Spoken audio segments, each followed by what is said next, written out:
Hi guys, welcome back to Macros Monday, and Joe's little egg here. He's very cute. Yeah. So I like him a lot.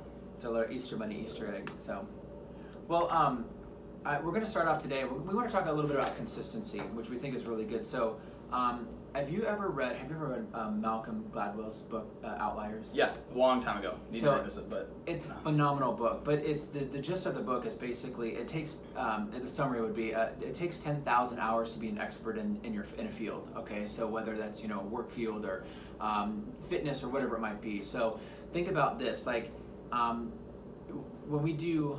Let's take a diet program, for example. So if you get onto a new diet program and you're expecting to see results, let's say in four weeks, which you can start seeing results in 4 weeks, but let's say that you're looking for this in longevity. So you didn't just come into this body, you didn't acquire where you were in 4 weeks. Like, you've been years in your body. And with that, you've had a consistency behind that. So you've had different types of things that you've been attributed to, so like family issues, traffic jams, work issues, whatnot. So what happens is when life gets in the way, then all of a sudden we have a tendency to give up on a plan. So like maybe you're 4 weeks into a diet plan, maybe let's just use macros or a keto diet, whatever the fad diet might be right now. So but macros is not necessarily a fad diet.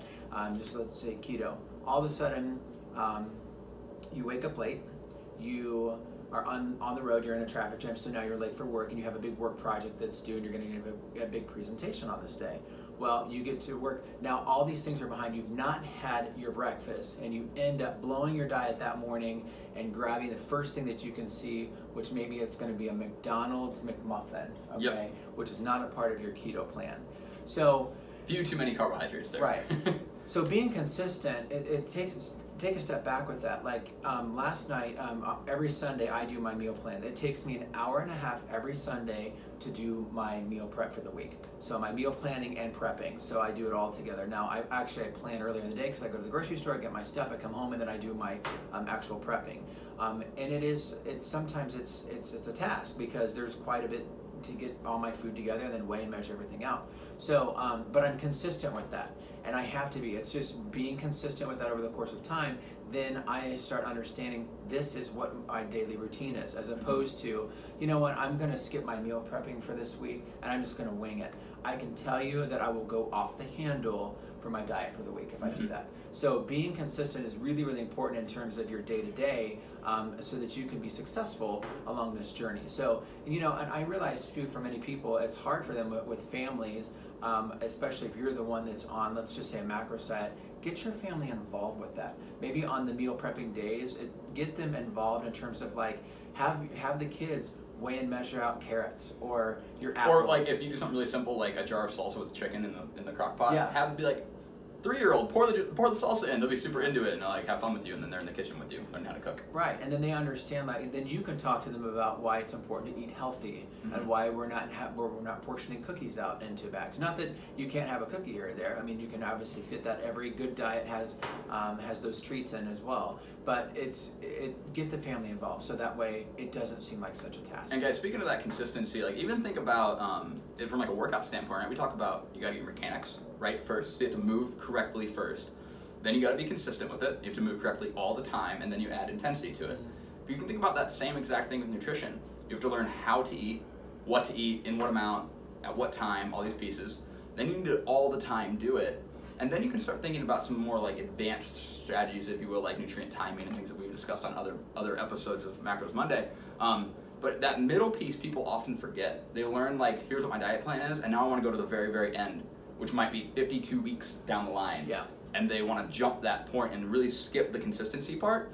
I was just having a conversation yesterday with Katie, my wife, about how people will have their weekends just throw everything. Like if you all the time, just every weekend is like, you're going out with your friends every single weekend and you're out at the bars and you're having 5 drinks and you're coming home at 2 a.m. and you're throwing off your sleep cycle and all these pieces that play into being healthy, like you really won't ever see results with that sort of lifestyle. And so it's that you're consistent for 5 days and then you fall off the handle for 2 and then you're consistent for 5.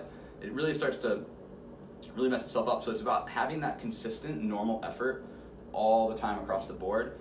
It's the classic tortoise and the hare. Like Yeah. consistency wins in the long run over this like I'm perfect, I'm bad, I'm perfect, I'm bad, I'm perfect, I'm bad, and you beat yourself up over it, you throw your hormones out, all sorts of stuff. So if you can find that middle piece, it makes a big difference. And being consistent too, it's not just eating, it could be sleeping, you know, like, I have to be pretty regular on my sleeping pattern. Otherwise, Sunday, I might sleep in a little bit. So we get up quite early. We get up at 5 o'clock in the morning to come in the gym. But like on Saturday and Sunday, I sleep in a little bit. I usually get up at 6:30 on Saturday, but Sunday I get up at 8.